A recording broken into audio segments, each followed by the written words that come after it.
Okay.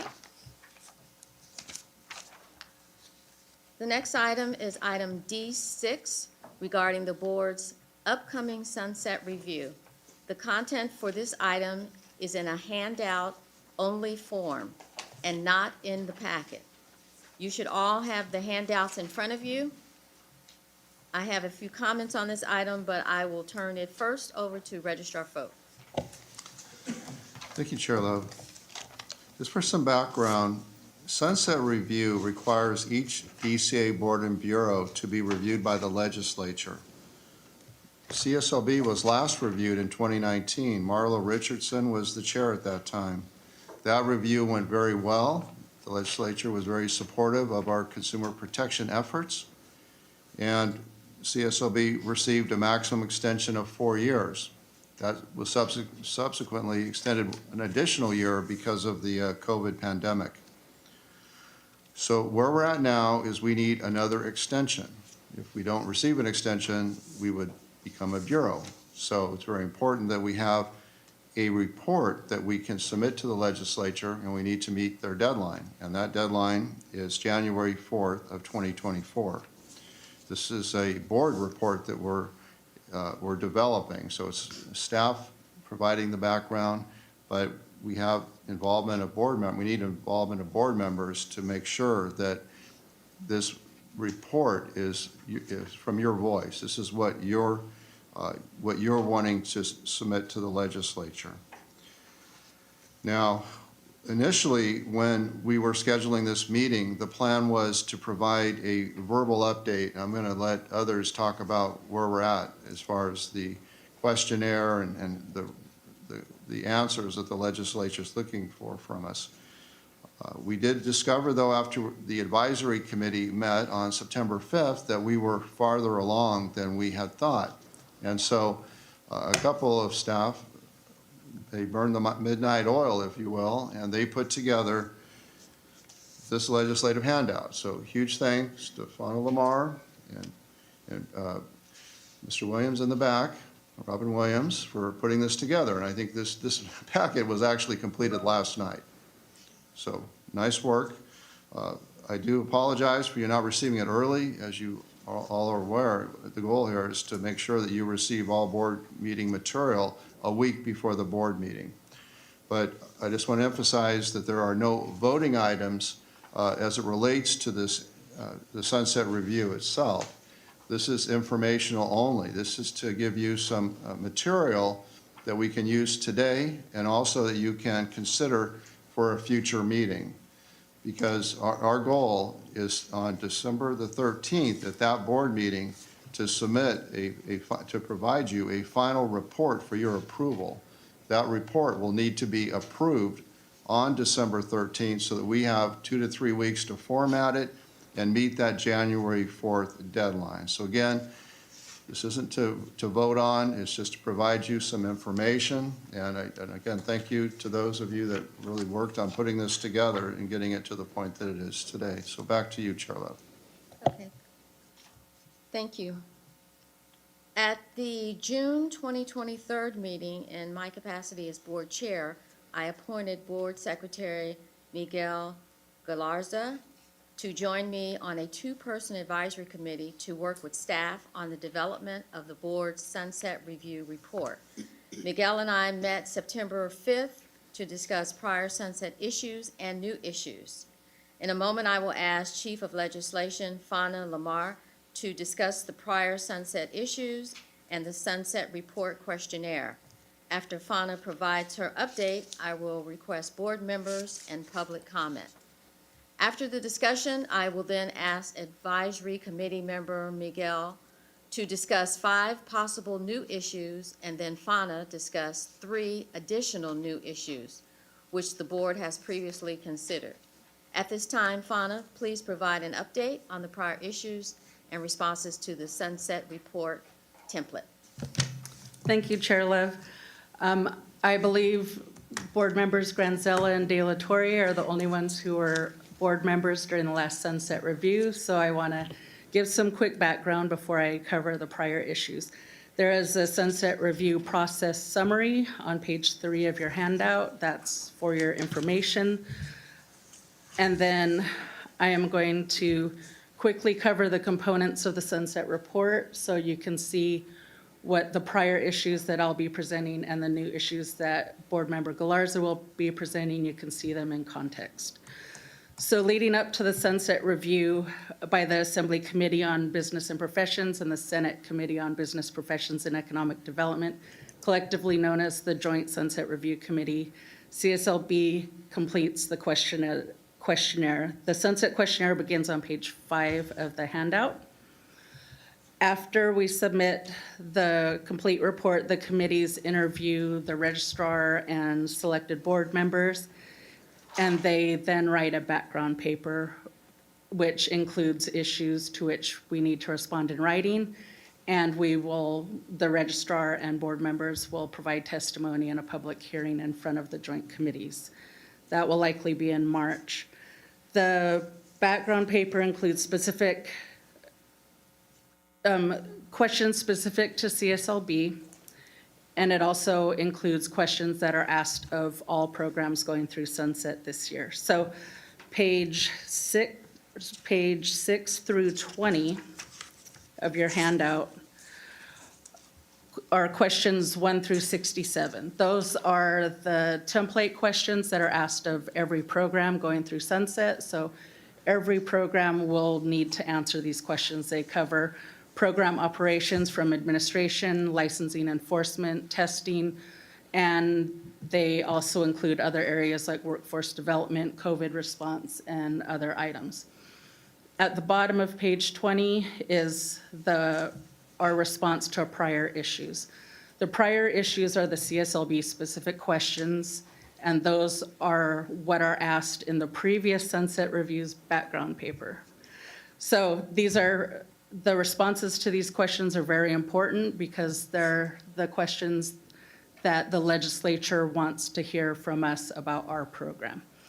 So I will and then the new issues which will be covered by Board Member Galarza, those are fully formed legislative proposals. These are issues that we identify and that we would like the legislature to address through our Sunset Extension bill. So a bill will be introduced after the hearing, and they will include some of our legislative proposals. They might also include their own ideas of what changes need to be made to our Practice Act.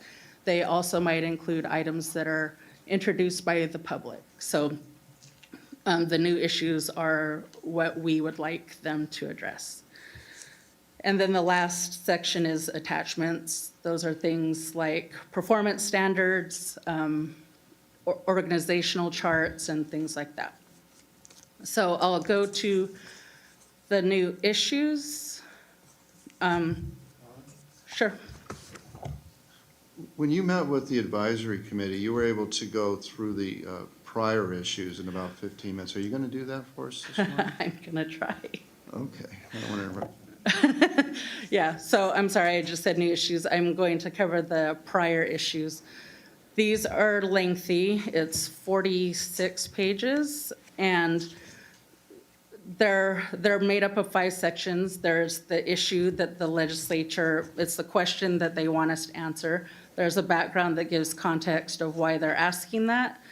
There is a committee staff recommendation. Those are questions that they want us to answer in our response to the question. So we have slides for the question and the committee staff's recommendation for each, and they'll be up on the wall because this is a lot to look at to make it easier. And then we have our previous response and our current responses in blue to allow you to review these easier.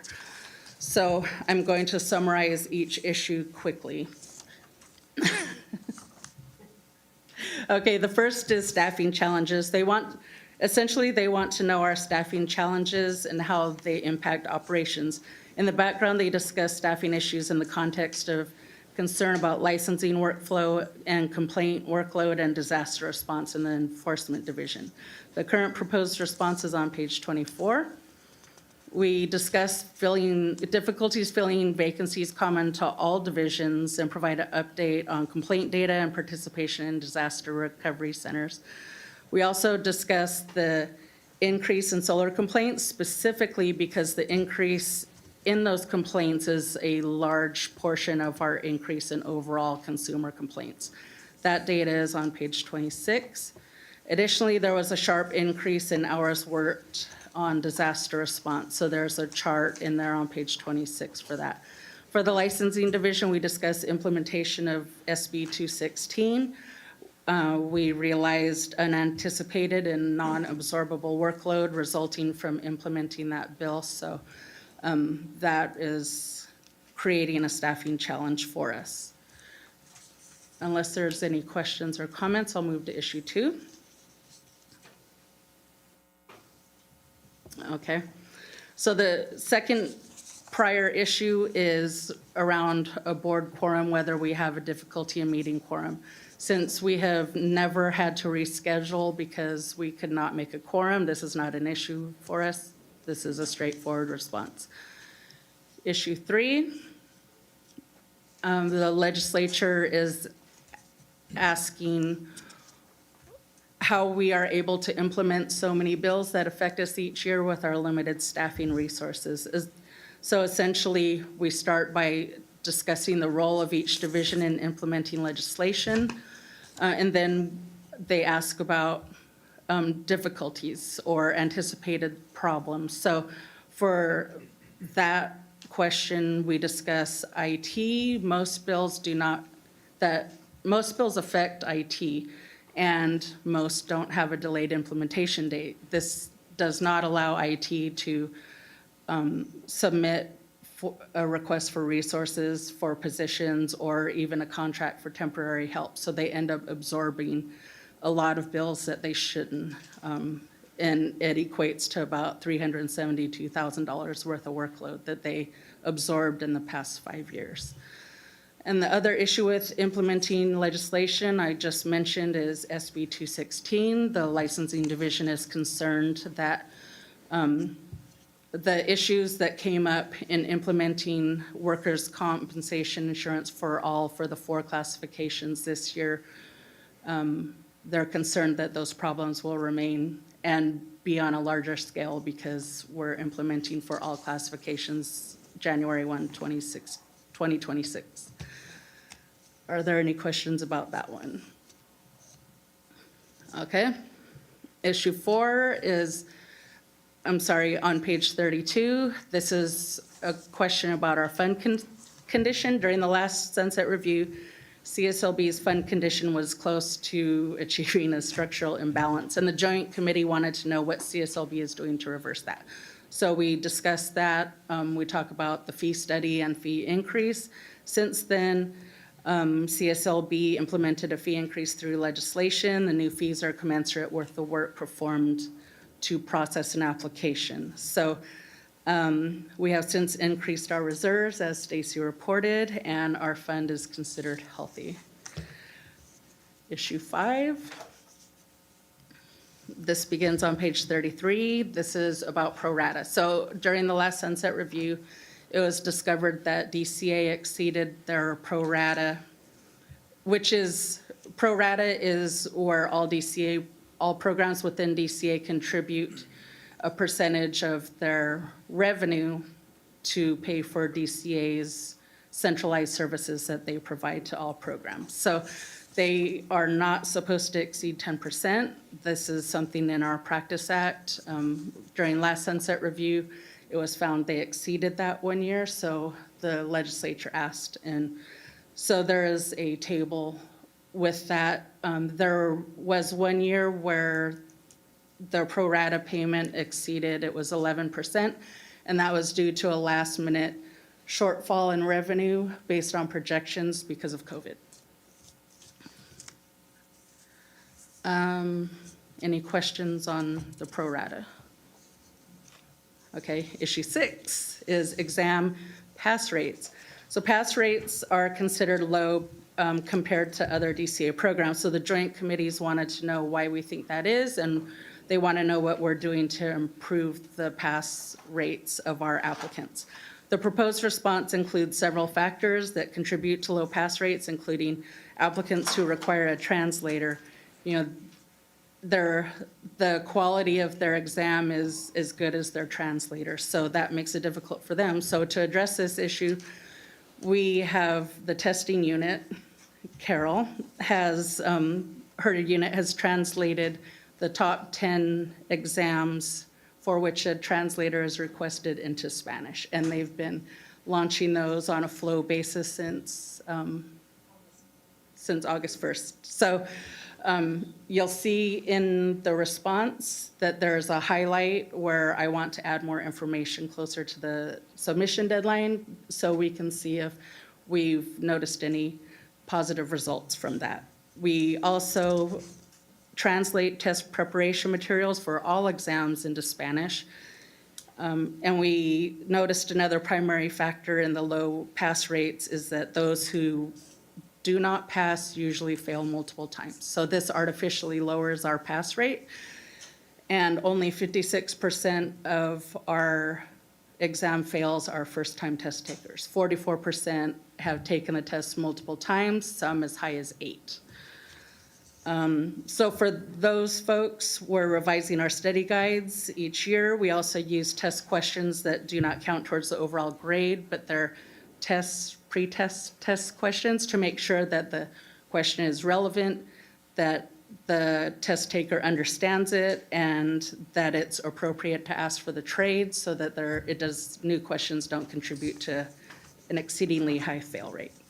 Any questions on this issue? Okay. I have. Sure. Michael Mark, I think the test rates, it's something where we want to make sure our licensed contractors understand the materials. So a low test rate might not necessarily mean the same thing as, like, let's say in high school or for test rates. Obviously, we want to make sure the contractors are educated, but part of it is we want to make sure as a consumer protection agency that the persons who are taking the test and passing the test are actually know the material for all the codes. So I think this is something that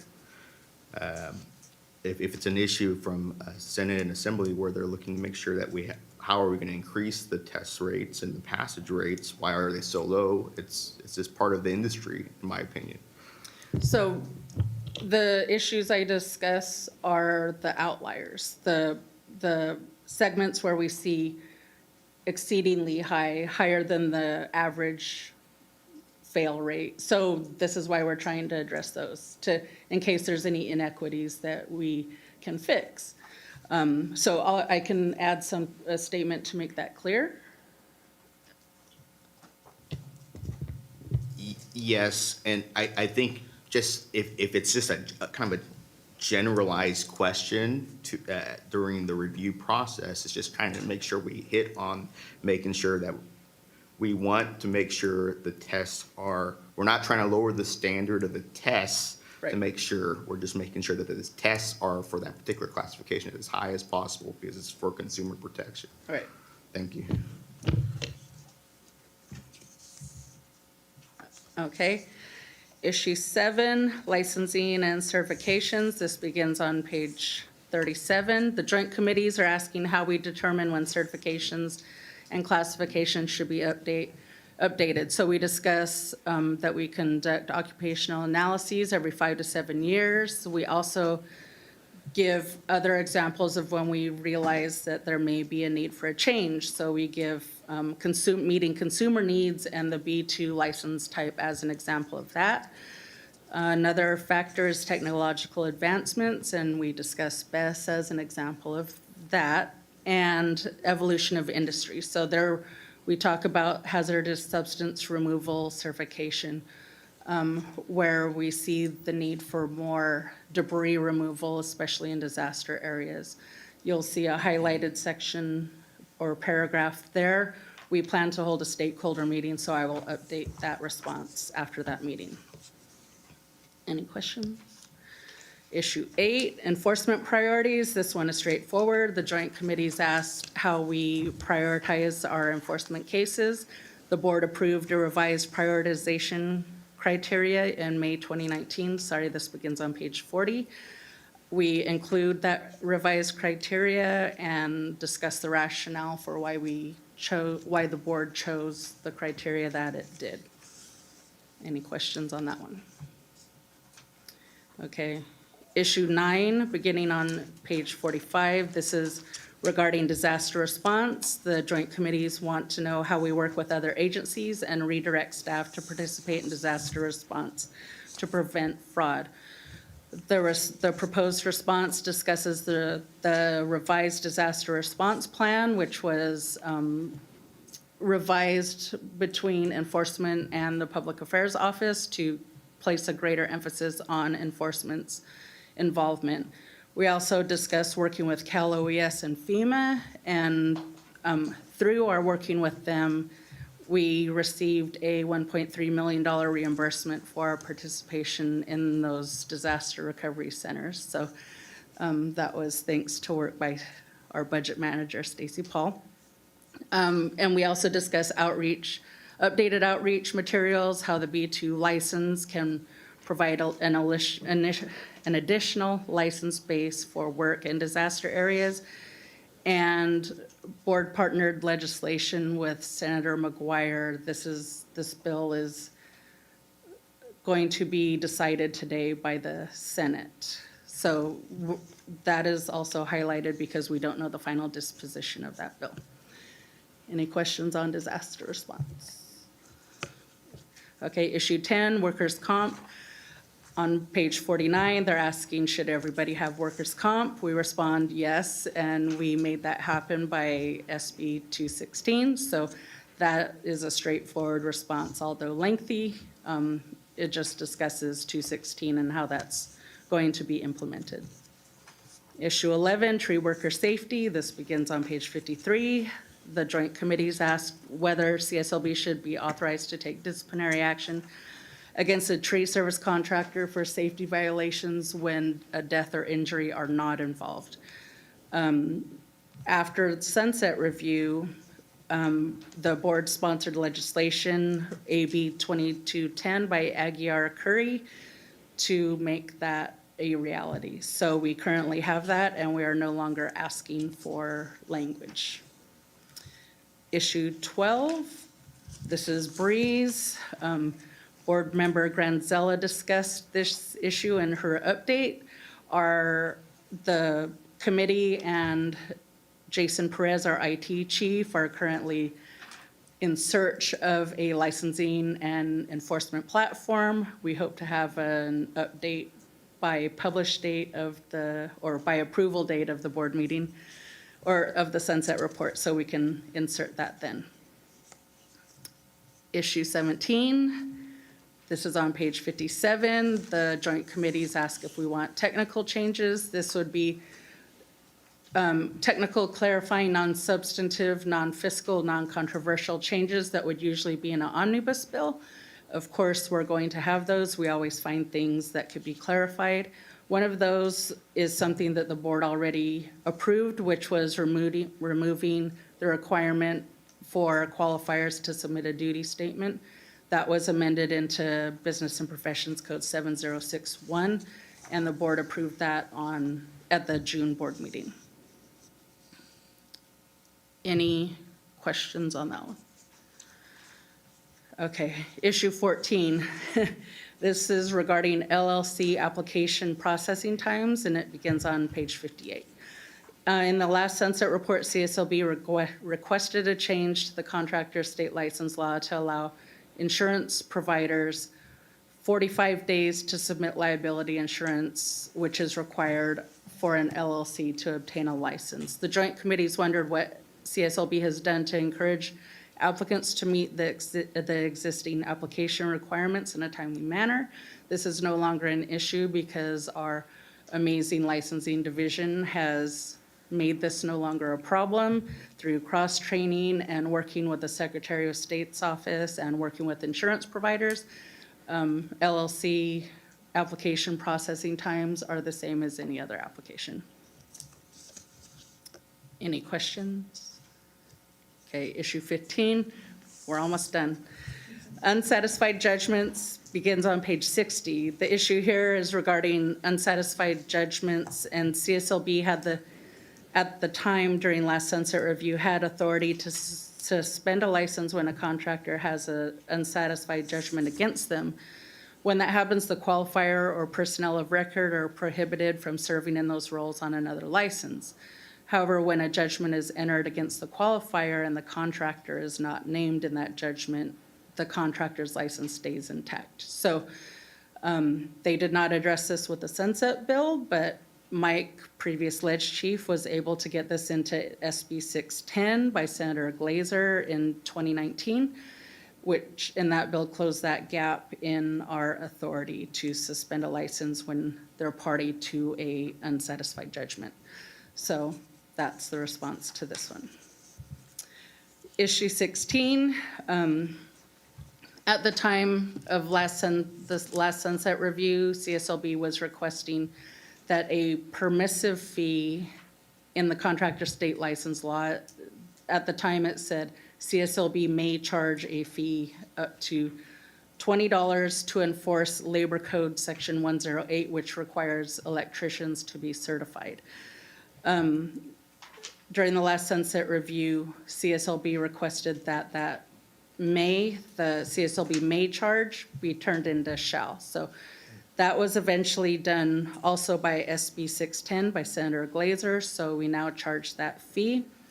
I give that background, and we just ran out of time. We're pulling data to fill out that question, so that will be also updated when you see this next. And issue 17, should the CSLB be extended? Their recommendation was to extend us. Our response this time is yes, please extend us again. And those are the prior issues. Are there any questions or does Chair Lev call for comments? Sorry. Thank you, Fauna. Before I call for questions and comments from the board members, I just want to summarize what you just said for my recollection, since I'm the one that's going to have the privilege of sitting in that chair in front of the legislature, answering questions. The 67 questions are prior questions, and they are asking us for updates to those 67 questions, correct? No, the 67 questions are template questions asked of every program that's going through Sunset Review. So that'll be the first part of the report, and then after that is our response to prior issues, Okay. which is what I just discussed. And then we have 17, We have 17 of those. and then we have 8 brand-new issues. Is that New correct? issues, yes. Okay, thank you. You're welcome. Any questions or comments from board members? Yes, I have a comment. Your first report to the board, wow. That was long for, an established board member or staff, but the clarity and the way you deliver the information was appreciated. Thank you very much for doing that, and again, welcome to the position. Any other board members have comments or questions? Through the chair, so are we going to be discussing new issues next? Yes. Possibly? Okay, and there's no packet information on new issues, or is that the next? No, we don't have a write-up for that yet. I was concentrating on trying to get the prior issues written, and many of the new issues are still being researched. Right. And we also wanted to get board feedback on the new issues before we, okay. Any other comments or questions from the board? Comments or questions from the public? Seeing none, I will continue forward. At this time, I'm going to request Miguel Garza to introduce the 5 new issues for consideration in the Sunset Report. Thank you, Chair Love. The new issues section contains legislative proposals that we learned, like that the board would like the legislature to resolve during the sunset extension bill. On September 5th, myself and Chair Love met with staff to discuss these new issues for inclusion in the sunset report. So in no particular order, the potential new issues we discussed and those with staff are currently researching include the following.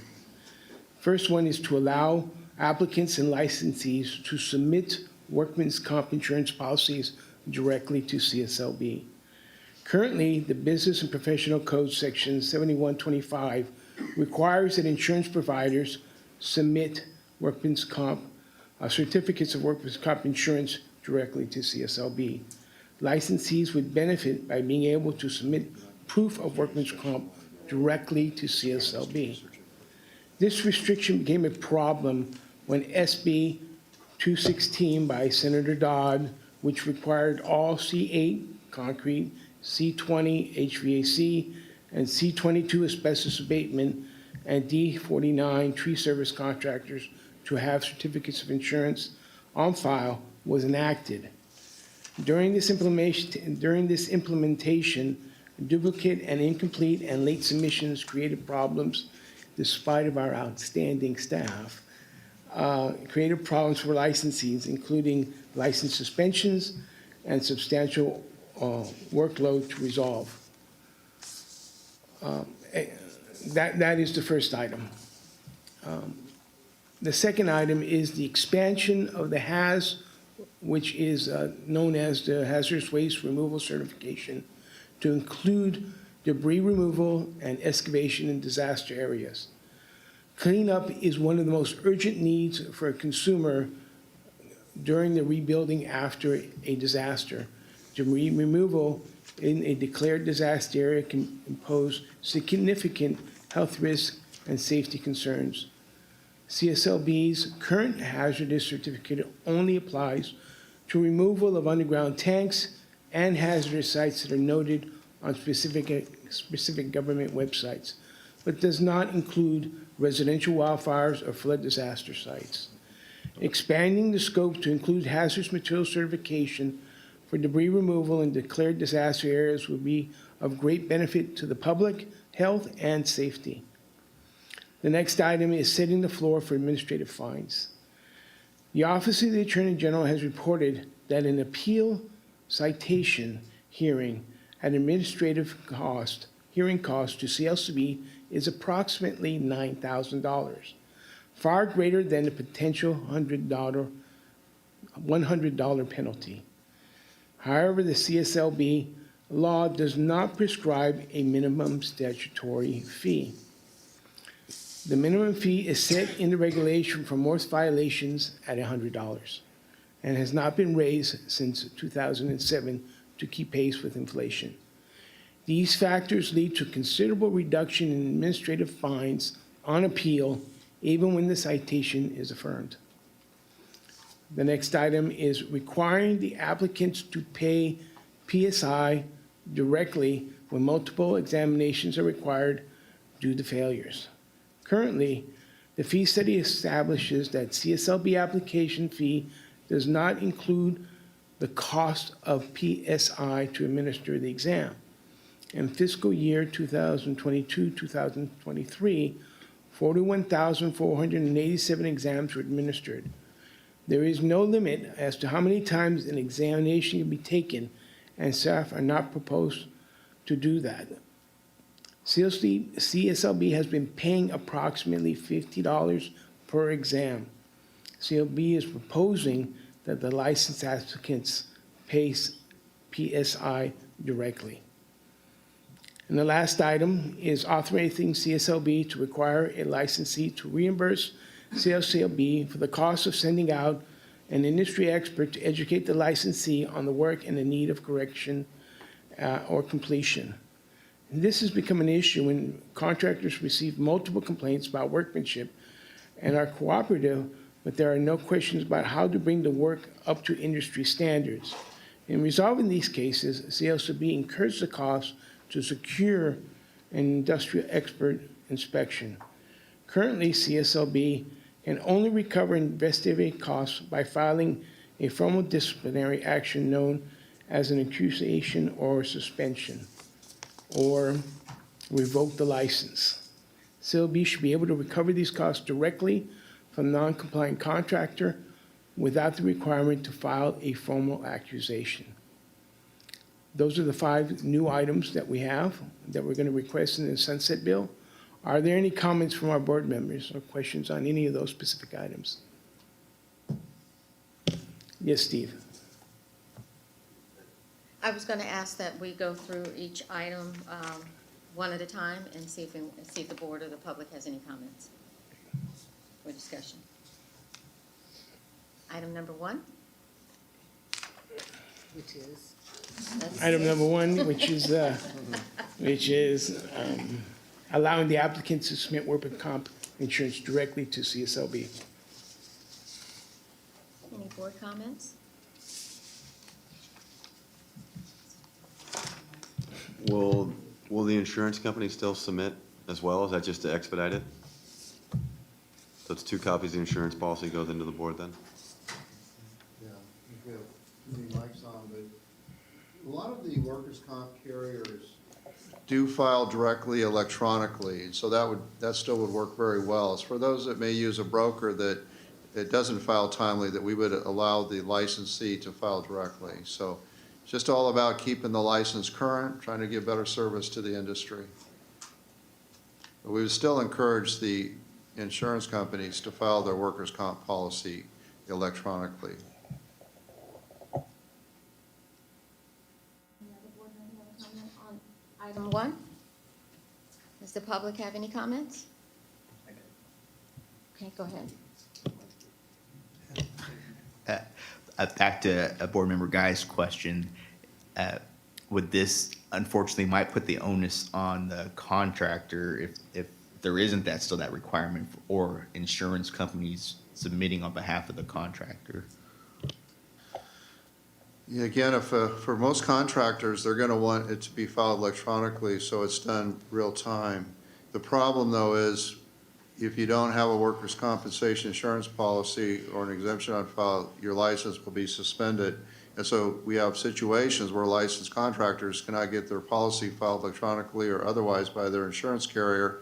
That's a problem if they go under suspension. So we're just providing them an avenue. It's not that we'd ever encourage this as a business model, but we'd like to have the ability to accept it directly from the licensee to keep their license active.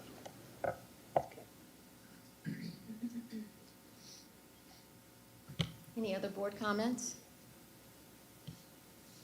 Now we'll go to the public. Any comments from the public on item number 1?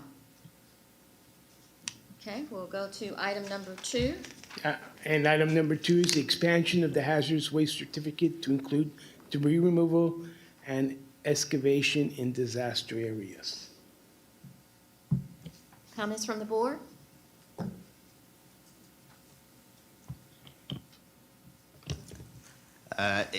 Excuse my ignorance, but so that current classification that would usually do that type of work is what? And then and make sure I'm hearing correctly, it was for hazardous materials and disaster zone, declared zone would be the expansion, correct?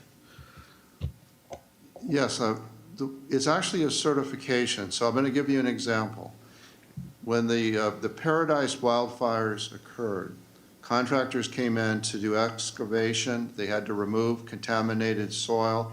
They were expected to burrito wrap it, and they had to transport it to a landfill. Our current certification only applies to the removal of underground storage tanks. So in Paradise, these are residential projects. There's no underground storage tanks. It would apply if those sites were listed on the Department of Toxic Substance Control's website. They aren't. I've never seen one, so they're not listed. So this is actually something that came to us from industry, and specifically in Butte County. They're saying we have contractors that may be out of state or unqualified, subjecting the community to a health and safety risk. They're not certified. They've not been, they've not demonstrated they know how to do this type of work. And the certification that we have today, it's of no real value. So what we're suggesting with this is that we're going to have a stakeholder meeting, because we know there's a lot of contractors and members of the community in Butte County that were very concerned about the removal of this contaminated soil. And to see if they're still in support of expanding our current certification requirement to declare disaster areas, to removal of toxic substances, because it doesn't do that today. Any other board comments? Any comments from the public? Item number 3. Item number 3 is the request to increase, currently CSLB, when there's an administrative hearing, it costs $9,000 to CSLB, which doesn't relate to the $100 administrative penalty that can be imposed. So the request is to change that paradigm and to keep up with inflation. Any board comments or questions?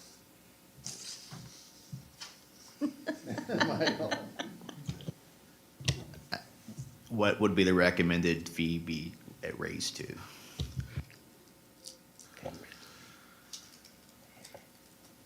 Well, that's something we're going to have to take a look at. I know we were looking at the Consumer Price Index maybe being a good place to start. And I don't know, I'm going to ask Mike Zerneski, he's good at statistics, if you have any thoughts regarding what we'd look at. I can just tell you as the person designated to review the administrative law judge proposed decisions, it's really troubling to see that we have contractors that will appeal a citation and they'll do it and they'll get the civil penalty reduced to the bare minimum. You know, we don't have the resources here to take disciplinary action against every contractor when we do it. The penalty's got to be significant. We're not even trying to offset our costs here. We're just trying to say that if the average cost to appeal a citation and have it heard is over $9,000, and we have administrative law judges reducing civil penalties down to a couple $100, that doesn't work. That doesn't help the industry and doesn't protect the public. But Mike, do you have any ideas on how we might establish what the minimum should be? Yes, it would certainly be by the CPI, and we would look at, I believe, Board Member Galarza mentioned that the floors were last set in 2007. So the CPI calculation would be what is the minimum for the violation if it's $100 in 2007, what is that today? That would be one way to do it. And the real issue here is that the fees there's a maximum in statute, but there's not a minimum in statute. So if we could set the minimum in statute, we could avoid the ALJs, dropping down the minimum to the $100, which is in regulation.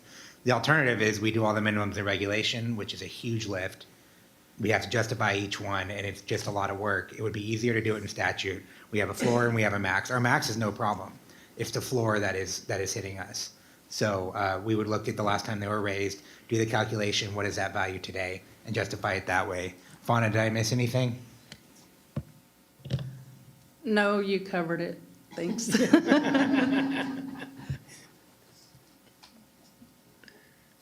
Any other board comments or questions? Any comments or questions from the public?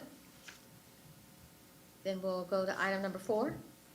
Item number 4 is for the public to pay PSI directly for the multiple examinations required due to failure versus it coming out of CSLB's budget. Any board comments?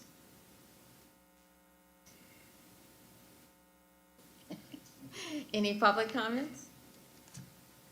Seeing none. Item number 5. Item number 5 is to authorize CSLB to require the licensee to reimburse CSLB for the cost of sending out an expert witness to review work that needs correction and or completion and to make that determination.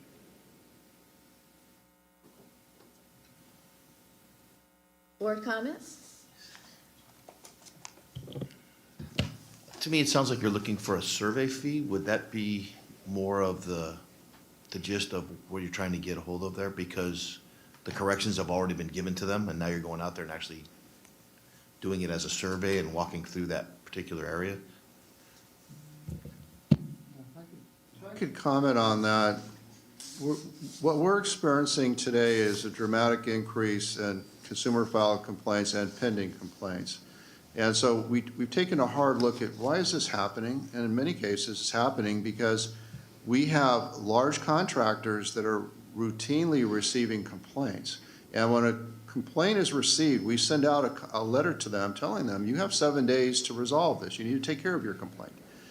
Well, unfortunately, we have contractors that don't take care of their complaint. They wait until we're investigating it, and we have a choice. We could, if we send out another contractor, the board has an industry expert program where we have licensees that are willing to give back to their industry by going out and doing an inspection and writing a report. We pay, on general, I think, Steve, about $700 for this. Well, if we tell a contractor, you have a complaint, I'll just use roofing as an example, the roof is leaking, and we send somebody out and we find that you didn't roof it, install that roof appropriately, we could take an administrative action at that point. Now, where we're at, though, is we have contractors that are doing literally hundreds of jobs. And I'll tell you, Steve and I had a meeting, I won't mention the contractor, it was fascinating. We had 40 open complaints against this contractor. And I said, we are routinely sending industry experts out to your job, and then when the report comes in, you say, absolutely, I'll take care of it. I'll reimburse the money or I'll go out and fix it after we've sent an expert out.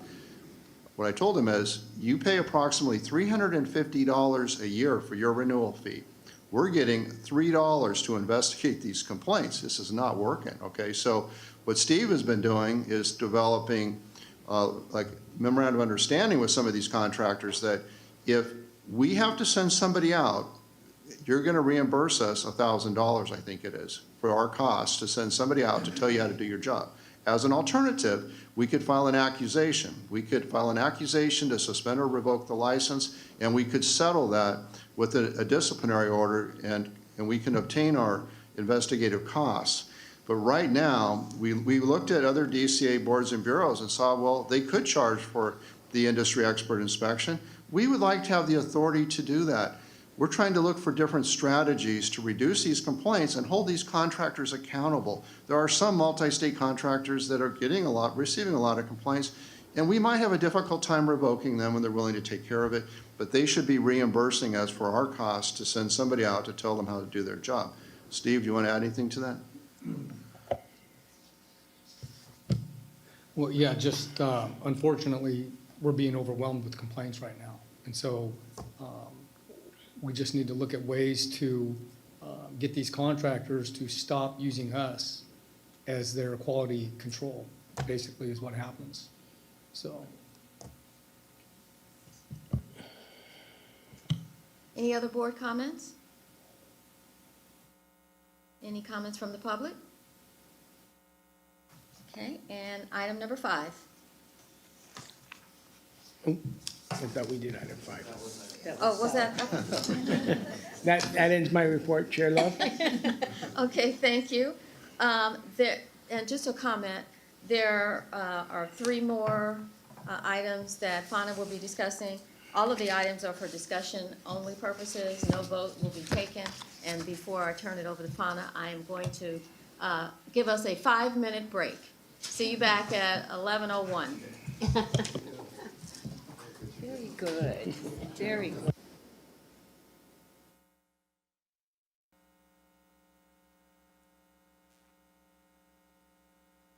Area or a joint venture. Sounds like the mic's just turned on. Or if the majority of the partners, officers, or managers are the same.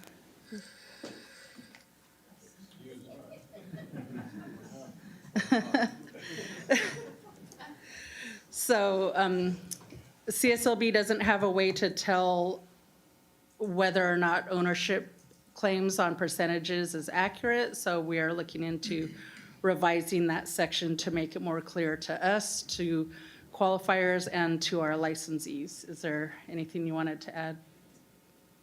Well, just I know that Phil Vermeulen's here, and there's also the qualifier bond component that we would look at as part of this review.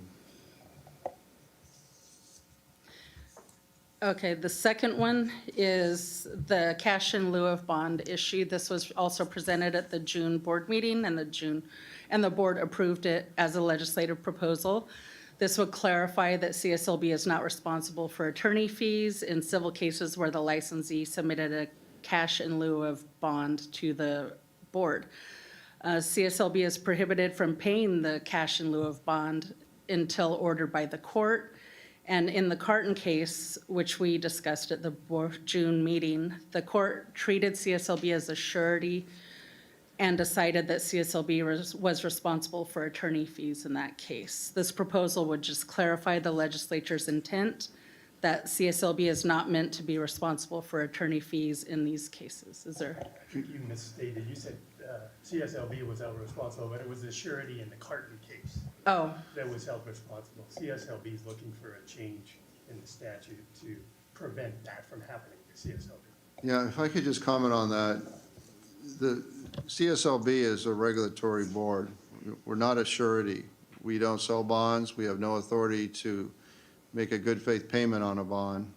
So I don't believe the Carton case itself it applies to the CSLB at all. We can't pay out unless a court orders us to pay out. And when a court directs the board to pay out, we always pay out. We always have. But what we need this legislation for is that there are situations where an attorney may not agree with what I just said and file a lawsuit, and then we have to defend it. So the purpose here is not to suggest in any way that the CSLB is a surety company. It's just to make it very clear that we're not responsible for attorney fees because we're mandated by statute to hold a cash deposit. and after board approval in June, I did discuss this proposal with the Senate Business Professions and Economic Development Committee. They agreed that this is an issue, however, it was too late to get this into legislation for this year. They recommended that we put it into the sunset report. And the last one, I'm presenting this one because I serve a dual role as the tribal liaison for the Department of Consumer Affairs. Licensing of tribes and tribally owned entities is an issue department-wide. Any program that issues a license to businesses should be able to issue to a tribally owned business. However, the way our laws are written, that is not allowed. And in my role as the CSLB Chief of Legislation, I would like to make that happen. We actually had a tribe that applied for a license, and we were unable to issue that license because of the restrictions in our law. So the primary concern is that the contractor state license law defines contractor as a person who undertakes or offers to undertake, and then defines contracting. The contractor state license law defines person as an individual, a firm, partnership, corporation, limited liability, association, or other organization or combination thereof. Tribes are governments, so they do not fit into any of those entities that are within the description of a person.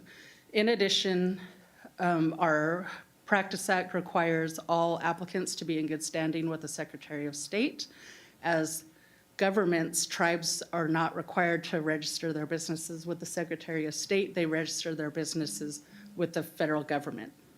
So we would need a couple of amendments to enable us to license tribes. There are 109 recognized tribes in California, so this would be a limited, there wouldn't be thousands, there would be 109 maximum.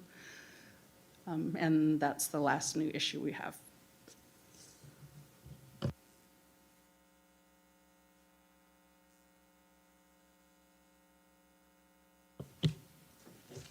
Just to reiterate again, this is an informational item only. No proposed action is required from the board at this time. Do any board members have any comments or questions?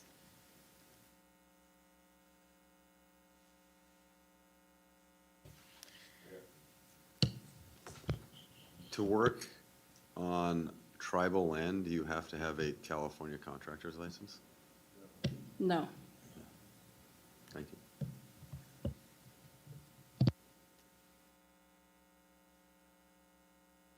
Any other board comments? Any public comments or questions?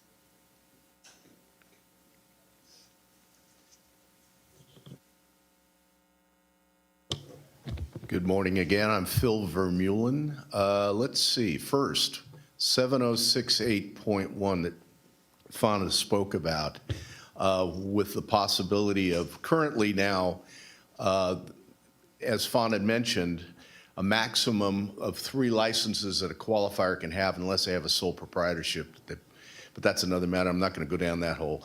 3 licenses. The first, the qualifier can have a 0% interest in that company that he's licensing, or if he has, but he has to provide a qualifier bond. If it's over 10% or over, that he has ownership, and all it is a number on the application, then he doesn't need a qualifier bond. For the second and third license, the license board now requires that you show 20% ownership as the qualifier for the second and third. The problem is, it's just a number on a box. The board doesn't verify that. So being in the licensing business, I can tell you, people hold their nose and write 20% down, and that's the end of it.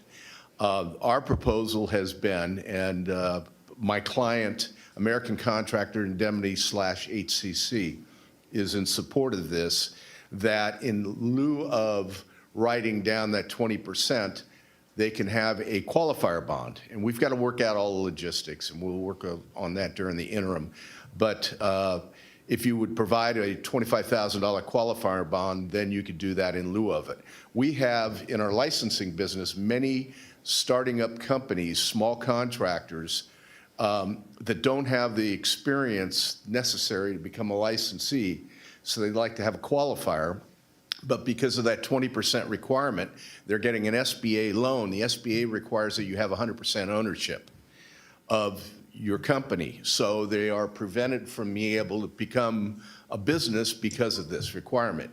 So this would be, either or. You have a choice. If you are 20%, then you could not have to have the bond. However, this is another tool. So this is what we're hoping to work on during the interim. Next thing I want to talk about is the Carton case, which, again, because of American Contractors Indemnity, this was a court case that went to the appellate court, and the surety lost. And because of that, it became case law. And so now there are many attorneys out there that are starting to challenge the $25,000 max bond. And in the case of the Carton case, it was over $100,000, I believe, that the surety ended up having to pay out because of the language as it's currently written. So we are in strong support of addressing that. Mike had written some comments to the surety industry, the association, about the license board. My client is in support of that in terms of it's not just the license board. There are auto dealers, and there's myriad other types of bonds out there that my clients provide. 3. You're at 3 minutes. Oh, I'm sorry. Had you done this, I could have been a Roman soldier Through the 5 chair. beers. Through the chair. But anyway, so we're in support of the Carton case. The last one, Fauna. Aren't Indian tribes federally recognized? Would that not preempt them with the state law? It only does if they're working on tribal or federal land. So if a tribe owns a construction company, there is one that tried to get licensed with us, and they want to be involved in the undamming of the Klamath River, which is something that they helped facilitate. It's the largest undamming of a river in American history. Right. And because the dams are off, they're not on federal land, they're on state land. They cannot work, they can't I see. actually work that project. And they also are asked to work on many disaster recovery projects. They have engineers on staff, but they can't work off reservation or off federal land until they have a license. Gotcha. Yeah. Thank you. Thank you for your comments. Any other public comments?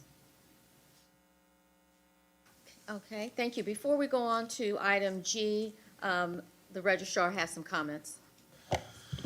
Thank you, Chair Love. So we really appreciate all of your input, and our plan is to now develop these 8 potential new issues and to what we normally would have as like a legislative proposal and bring them back to you at another meeting before December 13th. Now, we received some good news yesterday, and that is that Governor Newsom signed, and I believe it's Assembly Bill 143. And this provides for remote meetings until the end of 2023. So we can have a remote meeting in November where you'll have the opportunity to look at these new issues when they've been vetted, so a little bit more developed. And you can tell us if you're still in agreement so that they can be put in our final report for your final review and approval on December 13th. So that would ideally be a remote meeting with only 2 agenda items, public comment, and the sunset review report. Thank you, Dave, and I have agreed to hold that we hold that virtual meeting if there's no objections from any of the board members here today.